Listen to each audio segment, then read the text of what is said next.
On Tuesday, Axios reported that a new paper headed up by Jeffrey Sonnenfeld of Yale University suggests Western sanctions against Russia for the invasion of Ukraine are doing their job and decimating the Russian economy. The report states that the paper's results include sobering facts about the Russian economy. Russian imports have largely collapsed, creating massive supply shortages and denying the country crucial parts and technologies.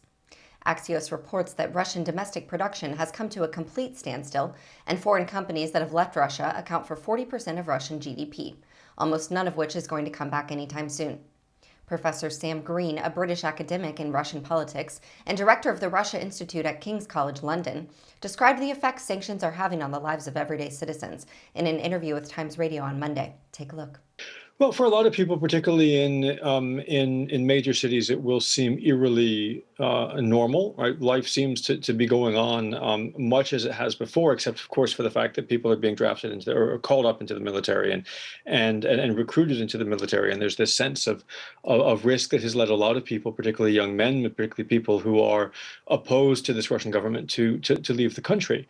But of course, this war is not being fought on Russian territory, so it doesn't have a daily impact on people's lives. Russians are suffering from inflation in many areas, outstripping the kinds of inflation that we've been seeing in the UK and in the West more broadly, particularly when it comes to produce, but also when it comes to consumer goods. We've seen a precipitous, again, drop off in imports of high tech goods, particularly automobiles, white goods, that sort of thing. We've seen the mortgage market and the housing market grind almost to a halt.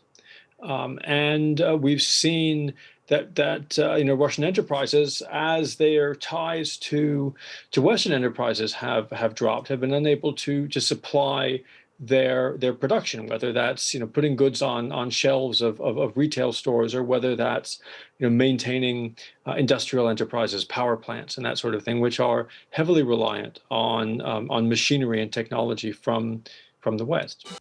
This comes as another analysis reveals that China, one of Russia's most important allies, is not fully committed to helping Vladimir Putin either. While China is buying Russian energy to make up for Europe's reduced imports, the country is also publicly committing to support Ukraine's territorial sovereignty, but is not aiding the Russian military.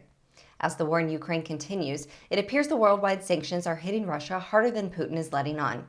If the allied countries remain unified in maintaining and increasing sanctions, there's likely to be no pathway out for economic collapse for Russia. Stay tuned for more updates, and thank you for watching Raw Story TV. Please be sure to check out the headlines at rawstory.com. Stay informed and tap below to take action by liking, subscribing, and joining all those who like their news raw.